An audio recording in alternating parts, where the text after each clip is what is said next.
لام را تلك آيات الكتاب المبين إنا أنزلناه قرآنا عربيا لعلكم تعقلون نحن نقص عليك أحسن القصص بما أوحينا إليك هذا القرآن وإن كنت من قبله لمن الغافلين إذ قال يوسف لأبيه يا أبت إني رأيت 11 كوكبا والشمس والقمر رأيتهم لي ساجدين قال يا بني لا تقصص رؤياك على إخوتك فيكيدوا لك كيدا إن الشيطان للإنسان عدو مبين وكذلك يجتبيك ربك ويعلمك من تأويل الأحاديث ويتم نعمته عليك وعلى آل يعقوب كما أتمها على أبويك من قبل إبراهيم وإسحاق إن ربك عليم حكيم لقد كان في يوسف وإخوته آيات للسائلين إذ قالوا ليوسف وأخوه أحب إلى أبينا منا ونحن عصبة إن أبانا لفي ضلال مبين اقتلوا يوسف أو اطرحوه أرضا يخل لكم وجه أبيكم وتكونوا من بعده قوما صالحين قال قائل منهم لا تقتلوا يوسف وألقوه في غيابة الجب يلتقطه بعض السيارة إن كنتم فاعلين قالوا يا أبانا ما لك لا تأمنا على يوسف وإنا له لناصحون أرسله معنا غدا يرتع ويلعب وإنا له لحافظون قال إني ليحزنني أن تذهبوا به وأخاف أن يأكله الذئب وأنتم عنه غافلون قالوا لئن أكله الذئب ونحن عصبة إنا إذا لخاسرون فلما ذهبوا به وأجمعوا أن يجعلوه في غيابة الجب وأوحينا إليه لتنبئنهم بأمرهم هذا وهم لا يشعرون وجاءوا أباهم عشاء يبكون قالوا يا أبانا إنا ذهبنا نستبق وتركنا يوسف عند متاعنا فأكله الذئب وما أنت بمؤمن لنا ولو كنا صادقين وجاءوا على قميصه بدم كذب قال بل سولت لكم أنفسكم أمرا فصبر جميل والله المستعان على ما تصفون وجاءت سيارة فأرسلوا واردهم فأدلى دلوه قال يا بشرى هذا غلام وأسروه بضاعة والله عليم بما يعملون وشروه بثمن بخس دراهم معدودة وكانوا فيه من الزاهدين. وقال الذي اشتراه من مصر لامرأته أكرمي مثواه عسى أن ينفعنا أو نتخذه ولدا وكذلك مكنا ليوسف في الأرض ولنعلمه من تأويل الأحاديث والله غالب على أمره ولكن أكثر الناس لا يعلمون. ولما بلغ أشده آتيناه حكما وعلما وكذلك نجزي المحسنين. وراودته التي هو في بيتها عن نفسه وغلقت الأبواب وقالت هيت لك قال معاذ الله إنه ربي أحسن مثواي إنه لا يفلح الظالمون.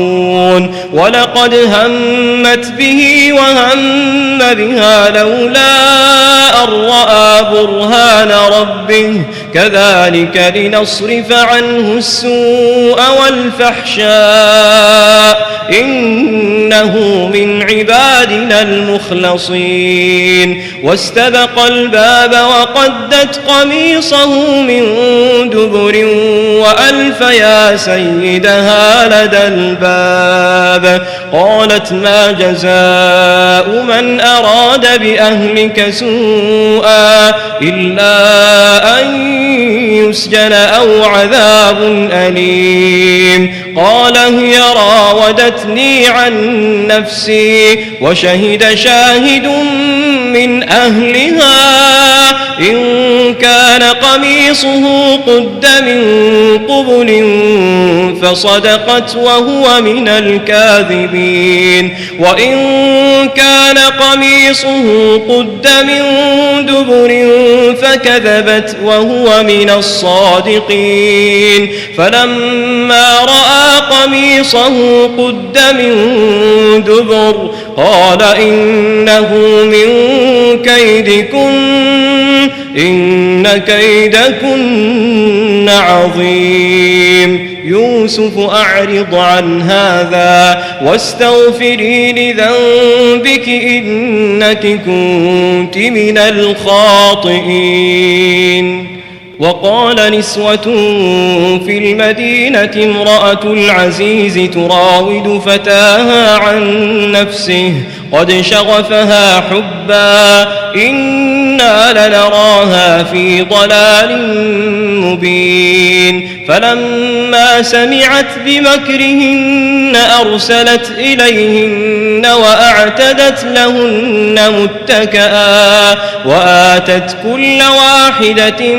منهن سكينا وقالت اخرج عليهن. فلما رأينه أكبرنه وقطعن أيديهن وقلن حاش لله ما هذا بشرا إن هذا إلا ملك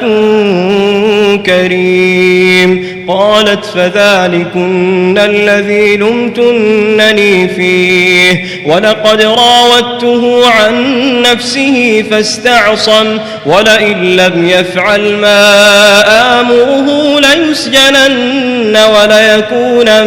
من الصاغرين. قال رب السجن أحب إلي مما يدعونني إليه وإلا تصرف عني كيدهن أصب إليهن وأكن من الجاهلين. فاستجاب له ربه فصرف عنه كيدهن إنه هو السميع العليم. ثم بدا لهم من بعد ما رأوا الآيات ليسجننه حتى حين. ودخل معه السجن فتيان قال أحدهما إني أراني أعصر خمرا وقال الآخر إني أراني أحمل فوق رأسي خبزا تأكل الطير منه نبئنا بتأويله إنا نراك من المحسنين. قال لا يأتيكما طعام ترزقانه إلا نبأتكما بتأويله قبل أن يأتيكما ذلكما مما علمني ربي إني تركت ملة قوم لا يؤمنون بالله وهم بالآخرة هم كافرون واتبعت ملة آبائي إبراهيم وإسحاق ويعقوب ما كان لنا أن نشرك بالله من شيء ذلك من فضل الله علينا وعلى الناس ولكن أكثر الناس لا يشكرون. يا صاحبي السجن أأرباب متفرقون خير أم الله الواحد القهار ما تعبدون من دونه إلا أسماء سميتموها أنتم وآباؤكم ما أنزل الله بها من سلطان إن الحكم إلا لله أمر ألا تعبدوا إلا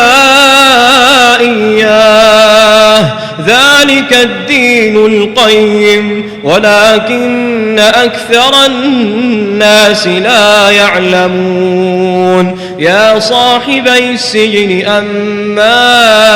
أحدكما فيسقي ربه خمرا وأما الآخر فيصلب فتأكل الطير من رأسه قضي الأمر الذي فيه تستفتيان. وقال للذي ظن أنه ناج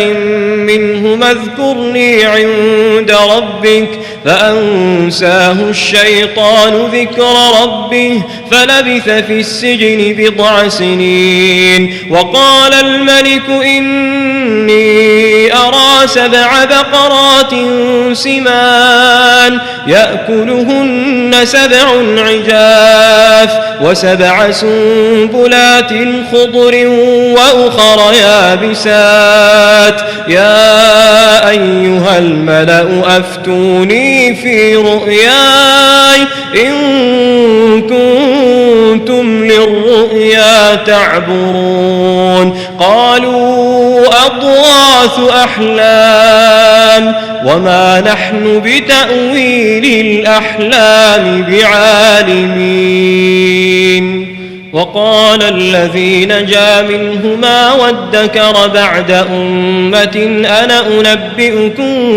بتأويله فأرسلون. يوسف أيها الصديق أفتنا في 7 بقرات سمان يأكلهن 7 عجاف و7 سنبلات خضر وأخر يابسات لعلي أرجع إلى الناس لعلهم يعلمون. قال تزرعون 7 سنين دأبا فما حصدتم فذروه في سنبله إلا قليلا مما تأكلون ثم يأتي من بعد ذلك 7 شداد يأكل ما قدمتم لهن إلا قليلا مما تحصنون ثم يأتي من بعد ذلك عام فيه يغاث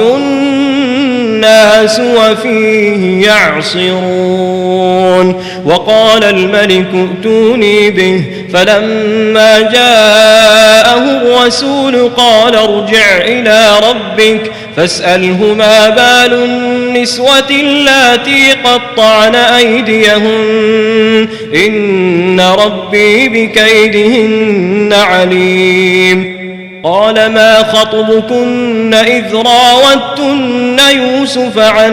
نفسه قلن حاش لله ما علمنا عليه من سوء قالت امرأة العزيز الآن حصحص الحق أنا راودته عن نفسه وإنه لمن الصادقين ذلك ليعلم أني لم أخنه بالغيب وأن الله لا يهدي كيد الخائنين وما أبرئ نفسي إن النفس لأمارة بالسوء إن النفس لأمارة بالسوء إلا ما رحم ربي إن ربي غفور رحيم وقال الملك ائتوني به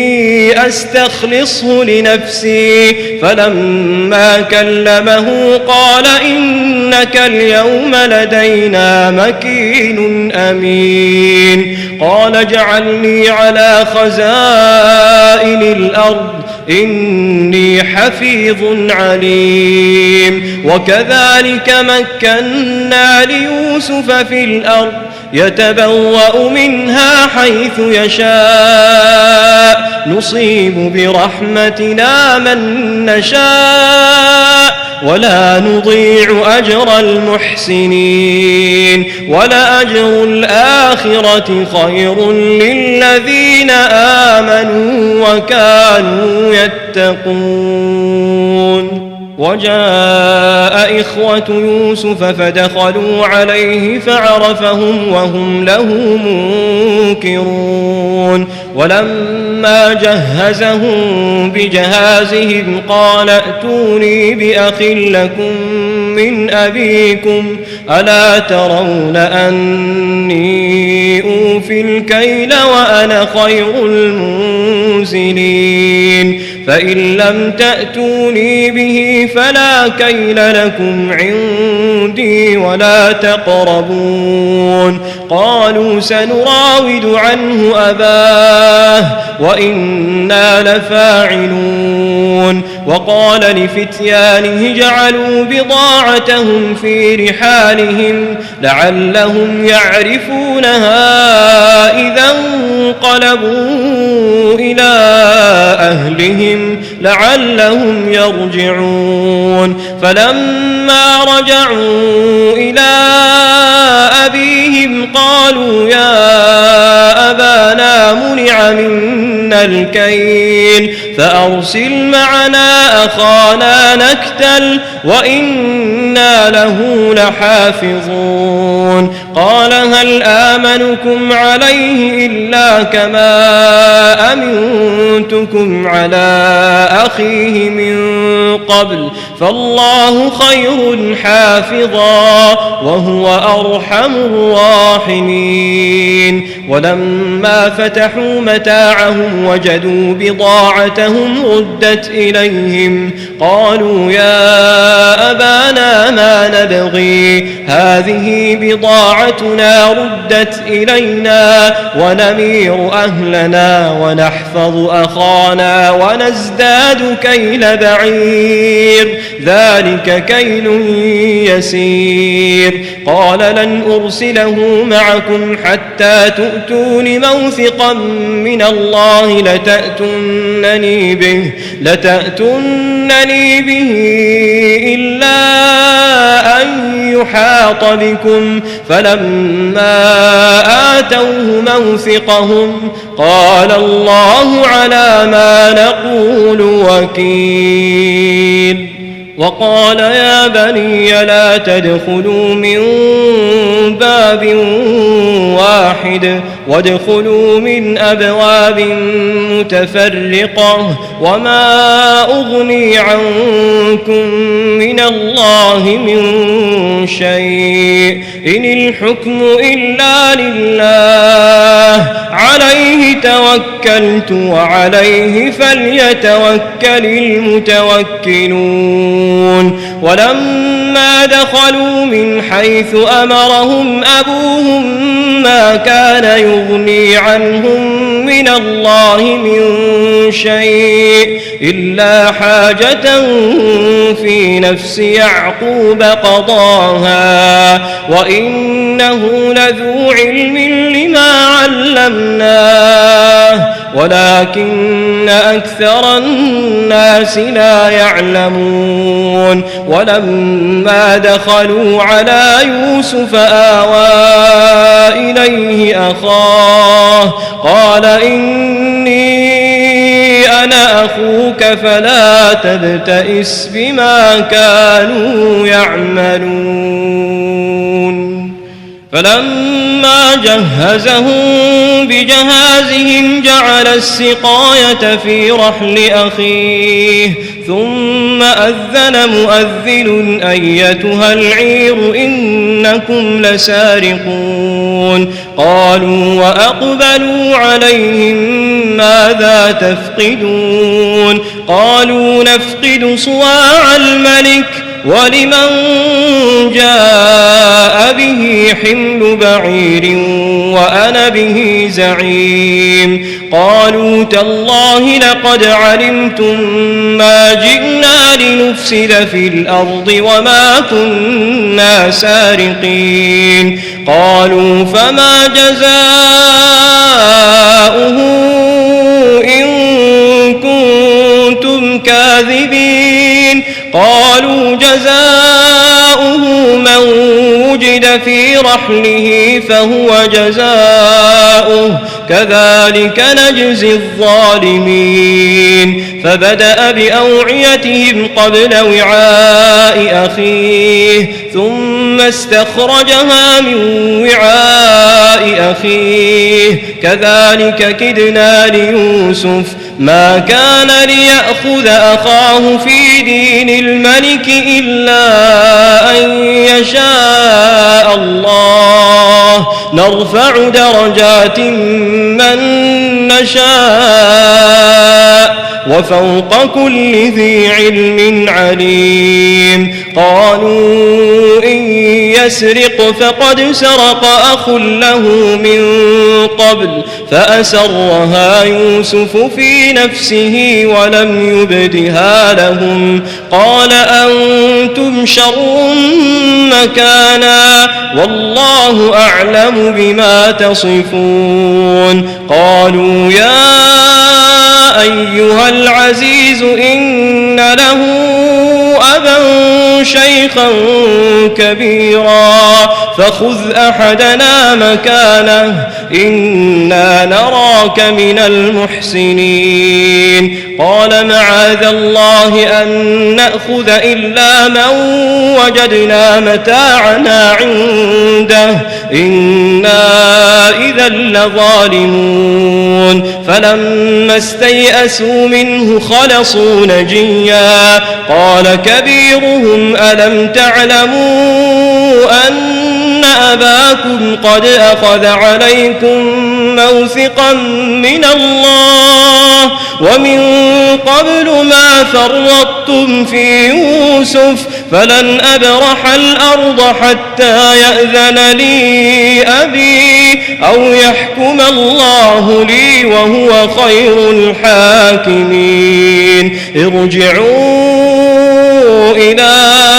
أبيكم فقولوا يا أبانا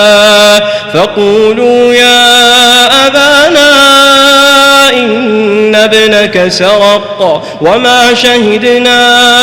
إلا بما علمنا وما كنا للغيب حافظين واسأل القرية التي كنا فيها والعير التي أقبلنا فيها وإنا لصادقون قال بل سولت لكم أنفسكم أمرا فصبر جميل عسى الله أن يأتيني بهم جميعا إنه هو العليم الحكيم وتولى عنهم وقال يا أسفا على يوسف وابيضت عيناه من الحزن فهو كظيم قالوا تالله تفتأ تذكر يوسف حتى تكون حرضا أو تكون من الهالكين قال إنما أشكو بثي وحزني إلى الله وأعلم من الله ما لا تعلمون يا بني يذهبوا فتحسسوا من يوسف وأخيه ولا تيأسوا من روح الله إنه لا ييأس من روح الله إلا القوم الكافرون فلما دخلوا عليه قالوا يا أيها العزيز مسنا وأهلنا الضر وجئنا ببضاعة مزجاة فأوف لنا الكيل وتصدق علينا إن الله يجزي المتصدقين قال هل علمتم ما فعلتم بيوسف وأخيه إذ أنتم جاهلون قالوا أئنك لأنت يوسف قال أنا يوسف وهذا